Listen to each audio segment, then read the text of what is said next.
Muito boa noite, rapaziada. Eu sou o Léo.mp4 e, mano, hoje a gente vai falar de como o Street Fighter foi programado, beleza? Sim, mano, aquele Street Fighter lá do Nintendo, tá ligado? Aquele lá que tem o Ryu, que ele tá dando o Hadouken no ar, que ele tá dando chute aos caralho. Esse mesmo, mano, o lendário Street Fighter. Então, mano, antes de mais nada, deixa o teu dedo no like e deixa o hype no vídeo, mano. Deixa o hype, porque Street Fighter já é um jogo velho pra caralho, tá ligado? Que hoje em dia a galera não se interessa tanto. E tu ia me ajudar pra caramba se você deixasse o hype no vídeo, pro vídeo pegar e aparecer pra mais pessoas, pro vídeo ser melhor engajado aqui no YouTube, beleza? Então, mano, deixa o hype, se inscreve no canal e vamos pro vídeo. Cara, tenta imaginar esse cenário aqui, ó. Imagina que você tá num fliperama escuro no ano de 1991. O cheiro do cigarro e o cheiro daquele plástico e o daquele negócio metálico, tudo se mistura com um monte de moleque suado jogando no meio do escuro, pleno meio-dia, meu mano, numa lan house. E então tu escuta aquele som, mano, não é qualquer barulho, não é qualquer plim, nada, mano. Você escuta aquele grito, mano, o rugido maluco do Ryu mandando um Hadouken no meio do ar. Bom dia, galera,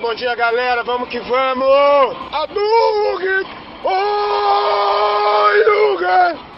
O impacto seco daquele Hadouken batendo na tela. E um monte de moleque, cara, de chinelo, tudo sujo, tudo zoado, com o nariz escorrendo, olhando pra tela. Olhando pra tela, mano, maravilhado, olhando pra tela, com emoção vendo aquele jogo. Street Fighter 2, mano, não foi só um jogo, não foi só algo que ficou só nos consoles. Street Fighter foi um evento geológico, mano, da cultura pop. Um terremoto, mano, que rachou a cultura dos videogames no meio, antes e depois de ter sido lançado, meu mano. E quando a Nintendo anunciou, mano, que esse jogo seria portado das placas de arcade antiga, lá daqueles bate-bate, onde é que os moleques ficavam quebrando o arcade numa lan house, pro Super Nintendo, mano, a galera foi à loucura. A galera achava que seria impossível, que não daria pra fazer isso. Mas aconteceu, mano. Em 1992, Street Fighter foi portado pras telinhas das casas das pessoas com o Super Nintendo. E o jogo, mano, vendeu mais de 6,3 milhões de cópias. E esse jogo, mano, foi considerado um dos jogos mais vendidos por anos. E a pergunta, mano, que pouquíssimas pessoas fazem, mas hoje eu vou dissecar aqui pra você, é como que isso aqui foi criado, como que isso aqui foi portado, quem que programou essa porra e como é que ele foi programado. Porque tenta imaginar, mano, não se trata apenas de um port que nem a gente tem hoje, tipo, um jogo da Sony a gente vai portar pro PC. Um jogo do Xbox a gente vai portar pro PC. Não, mano, não é assim que funciona. A gente tá falando de uma estrutura completamente diferente. A gente tá falando de uma estrutura arcade pra um console. Chips de som proprietários, memória de vídeo especialíssima, totalmente diferente uma da outra. E os caras tiveram que reimprimir, mano, os caras tiveram que reinventar tudo isso aqui pra poder portar pra um console doméstico, pra poder portar pra galera que tava em casa. E além do mais, mano, portado pra um console que tinha as restrições muito grandes. E o que tu vai ouvir hoje, mano, não é engenharia casual, não é bobeira, mano, é uma guerra, é guerra de software, é programação e sobrevivência ao mesmo tempo. É o relato técnico de como um grupo dentro da Capcom pegou um jogo e fez o impossível, mano, virar possível. Mas calma aí, pô, pra entender como é que o jogo foi portado dos arcades lá de lan house pra um console caseiro, você precisa entender primeiro como que ele foi criado, como é que o Street Fighter foi feito. Cara, o Street Fighter natural de 87 é uma mistura basicamente do Ryu e do Ken viajando pelo mundo e descendo a porrada em todos os personagens de todos os países do planeta. E o comando, mano, na teoria é muito simples. A gente tem socos e chutes que são comandados por dois botões, com dois comandos especiais cada um. Mas é muito facinho, né? Muito simples. Mas não, mano, é muito bonito na intenção, mas na execução é foda, difícil pra caralho. E deu tudo errado, mano. Deu tudo errado. Deu completamente errado. O jogo, primeiramente, foi pros arcade e deu tudo errado porque os botões não tinham sensibilidade o suficiente. Então, quando você ia apertar um botão, ou o botão não reconhecia que foi apertado, ou ele dava delay, ou o jogo simplesmente crashava, mano. Então era assim que o Street Fighter foi lançado. O Street Fighter, mano, a sua primeira versão foi totalmente problemática. A revolução, mano, veio no ano de 1991, onde Yoshiki Okamoto deu uma missão pro grupo de desenvolvedores dentro da Capcom. E os caras simplesmente falou, olha, mano, esse jogo deu errado, a gente vai ter que refazer essa porra e a gente vai fazer o jogo com mais personagens jogáveis. Então os caras olhou pra equipe de desenvolvimento e falou, beleza, a gente já tem um jogo aqui que tá todo fudido, porém, vocês vão refazer. E ele falou pra aquela equipe, mano, vocês vão refazer isso aqui não com base no personagem Ryu e Ken. Tipo, não vão pegar só o Ryu e Ken e vão reutilizar os golpes, os especiais e vão só trocar skin. Não, mano, vocês não vão fazer isso. Vocês vão refazer todos os modelos de jogo, vocês vão refazer todos os personagens com golpes e com ataques especiais totalmente diferentes. E vendo no dia de hoje, né, mano, é muito simples, é muito fácil de fazer. Mas pensa isso aí lá em 1900, não sei lá as quantas, mano. Pensa os caras escutar isso. Até então, mano, não tinha nenhum jogo famoso que tinha com base todos os personagens principais do jogo, todos os personagens jogáveis, todos os personagens que não tivessem tivessem uma base só de golpes, tipo, um chute, um ataque e só troca a skin do personagem. O Street Fighter 2, mano, foi o primeiro jogo a fazer isso. O primeiro jogo a fazer personagens que tinham golpes únicos. Então cada um tinha seus próprios golpes, suas próprias hitbox, seus próprios especiais. Mas como é que eles fizeram isso? Deu certo? Deu errado? Mano, pros caras fazerem isso aí, eles precisavam de um hardware que fosse sério, de um hardware que pudesse suportar tudo que eles queriam fazer, que pudesse suportar toda essa imensidão de personagens, de golpes, de ser único, mano. E a plataforma escolhida, o hardware escolhido foi CPS-1, Capcom Play System, uma placa de videogame desenvolvida pela própria Capcom, projetada especificamente para jogos de ação e para jogos de arcade. Cara, o CPS-1 tinha um processador Motorola 6800, rodando, mano, a 10 MHz. Cara, mas o Street Fighter 2, na sua versão Championship, ele foi e migrou pro CPS 2, mano, que era muito mais potente e tinha um hardware muito mais equiparável pra pegar e rodar aquele jogo. Ele tinha uma placa muito mais poderosa, com maior capacidade de RAM e melhor gestão de sprites. E o Keysound, mano, deixava o som posicional, ou seja, quando você tava na caixa jogando no videogame ali, tinha dois lados. O Keysound permitia que o lado esquerdo controlasse no videogame o lado esquerdo do jogador e o lado direito controlasse o lado direito do jogador, sendo assim mais imersivo, mesmo lá em 1992. Mas por que é importante entender como é que esses videogames antigos funcionavam, essas latarias do caralho lá que a gente nunca nem viu na vida? Mano, é importante tu entender porque o jogo ele foi criado especificamente pra essas máquinas, pra aquelas máquinas gigantes, pra aqueles trambolhão mesmo que a gente só vê em filme americano. Eu, pelo menos, nunca vi uma máquina dessa na minha vida, mano. Então imagina, é muito da hora tu entender que o jogo foi feito pra essa máquina e os caras da Capcom pegou e migrou esse jogo pro Nintendo, mano. Então os caras pegou o jogo de uma máquina que tinha chips ultra processados em cada tarefa compartilhada e colocou em um hardware que tinha uma placa só pra toda a parada toda. E o desafio, mano, não era pequeno. Era um desafio colossal, era gigante, era tenso pros caras tentar fazer essa porra. Os caras eram foda, mano. O japonês é foda pra caralho. E é importante que você tenha um entendimento honesto de hardware, mano, quando você fala de Street Fighter 2. Cara, o Super Nintendo Entertainment System, ou para os mais íntimos, o SNES, foi lançado em 1990. E 1991 aqui na América do Norte e 1990 lá pros japoneses. E sem dúvida, mano, foi um dos consoles mais impressionantes lançados na época. Todo mundo ficou de cara quando viu aqueles gráficos lá do Looney Tunes, quando os caras viram os gráficos do futebol lá dos caras do Nintendo. E com toda a certeza do mundo, mano, era um console muito forte pra época. Porém, ainda não rodava o Street Fighter 2, não rodava liso, não rodava de uma maneira agradável pro público. E, mano, pra vídeo, o SNES, ele era muito bom, ele rodava a maioria dos jogos, os jogos ficavam bonitos, os jogos ficavam muito bem pixelados, tá ligado?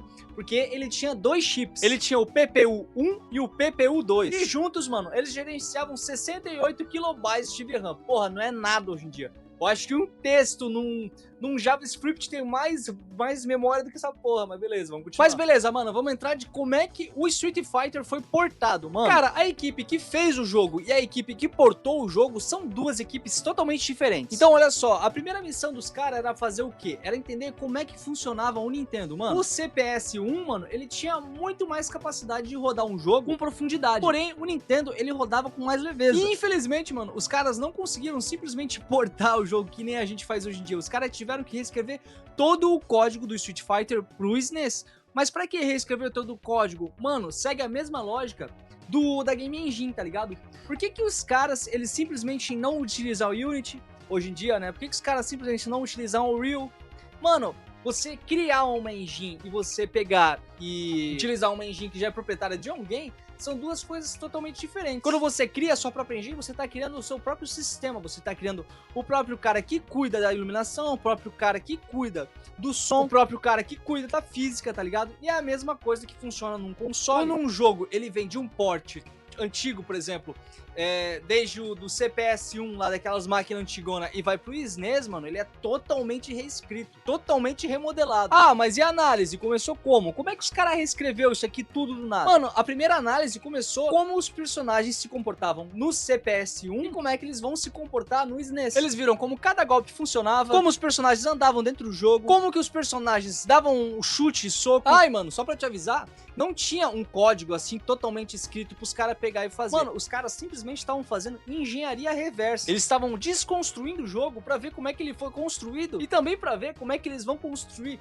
no Super Nintendo. E quando eles foram portar, mano, as diferenças eram gritantes. Lá no arcade, lá na maquinona, mano, os personagens eram muito maiores. Quando eles foram portados pro SNES, o personagem já tinha os seus pixels bem pequenininhos. Por exemplo, o Ryu, mano, lá no CPS-1, o Ryu, ele tinha as animações muito mais fluidas. As transições de uma animação pra outra eram muito mais tranquilas, eram muito mais bonitas, eram muito mais parecidas com a vida real, por exemplo, lá de 1900 e lá das quantas. Quando ele foi portado pro Super Nintendo, mano, essas animações tiveram que ser totalmente otimizadas, tiveram que ser totalmente mais automáticas, como se fosse um robô dentro do jogo. Ah, mas pra quê? Pra economizar memória dentro do console. O Blanka, por exemplo, mano, ele perdeu animações, tipo, da sua entrada e da sua vitória dentro do jogo. A entrada do Blanka, mano, lá no CPS-1, era totalmente mais da hora do que já tava no SNES. Foi totalmente otimizado. Por quê? Porque não tinha memória. Ah, Léo, mas foi só isso? Se foi só isso, tava de boa. Mano, os backgrounds das fases foram totalmente otimizados também. Eles eram muito bonitos lá no CPS-1, naquela telinha onde é que tava, tipo, dois jogadores um lado do outro e tava tudo beleza. E foi pro SNES, mano, foi totalmente removido os pixels, tá ligado? O bagulho ficou feio pra caralho. Por exemplo, aqueles efeitos de, tipo, onde é que tem os objetos no fundo se mexendo, onde é que tem um objeto que tem profundidade, mano, tudo isso aí foi removido. A fase do Blanka com o seu fundo de floresta, mano, foi removido, foi totalmente otimizado. Perdeu toda aquela complexidade que a galera via lá no CPS-1, tá ligado? A fase do Dhalsim também, mano, perdeu alguns elefantes. E foi assim, mano, foi se perdendo, foi se otimizando o máximo possível, foi se comprimindo o máximo possível pra caber naquele console caseiro. Alguns personagens, mano, tinham uma paleta de tipo 16 cores lá no CPS-1 e quando foi pro SNES, foi totalmente otimizado. E não conseguiram acompanhar o personagem original. Tipo, na época, os caras comparavam e davam risada. Os caras olhavam e falavam, caralho, o que fizeram com o jogo? Estragaram o jogo quando colocaram com o SNES. Então tenha em mente, mano, a equipe literalmente teve que redesenhar os personagens todos, mano. E você não redesenha só o personagem no modelinho parado ali, meio que papum, papum, papum ali no meio. Mano, você tem que desenhar ele atacando, ele defendendo, ele chutando, ele fazendo especial. Ah, e o tamanho dos personagens na tela, mano, também mudou cerca de 20 a 25%. Reduzido, no caso, ele foi reduzido. Porque a tela, mano, do SNES era menor. E pra compensar isso, mano, a equipe teve que reajustar também os hitbox do jogo. E sabe qual foi o pior, mano? Sabe qual foi o pior pra época? Sabe qual foi a fita que deixou todo mundo puto, mano? Os caras queriam inicialmente remover o modo pra 2 do jogo. Porra, imagina jogar Street Fighter pra 2, mano, no SNES, sem ser pra 2. Mano, não se faz isso. Mas os caras removeram inicialmente, depois eles colocaram de novo. E, mano, eles só foram adicionar de novo depois num cartucho extra, tá ligado? Num cartucho extra que, tipo, adicionava como se fosse uma DLC dentro do jogo. Mas, enfim, mano, o jogo pro SNES ainda assim foi um triunfo técnico, tá ligado? A galera achou muito foda. O jogo foi muito bem aceito pelo público, todo mundo gostou. Mas, tipo, ele chegou cheio de zoada pra galera que programou o jogo, pra galera que teve que fazer esse port. E, cara, existe um padrão pra que o Street Fighter ter se tornado um dos jogos mais fodas e mais aclamados de toda a história. E não é o som, não é a arte, foi o sistema de controle, mano. Aquela técnica de, tipo, bater dos dedos dentro pra jogar com o bonequinho, de tu pegar e jogar com ele ali, mano. Porra, foi revolucionário pra caramba. Não existia aquilo ali até o Street Fighter chegar. E, porra, todo mundo ficou de cara porque era muito facinho. Era muito acessível de tu pegar e entender como é que você controlava o bonequinho no SNES. Como é que você fazia o especial, como é que você fazia o jogo realmente funcionar. Tipo, tu e teu amigo ali do lado conseguiam controlar aquele jogo de uma maneira muito fácil. E, pô, tu saber tudo o que tem que fazer num jogo, tipo, de Nintendo, mano, pra época era muito foda. Porque, porra, era o primeiro jogo de luta. Você tem Street Fighter como se fosse o pioneiro. Mas, enfim, rapaziada, eu vou finalizar por aqui. Mano, se você gostou do vídeo, se inscreve no canal, deixa o teu like e valeu, rapaziada, é nóis!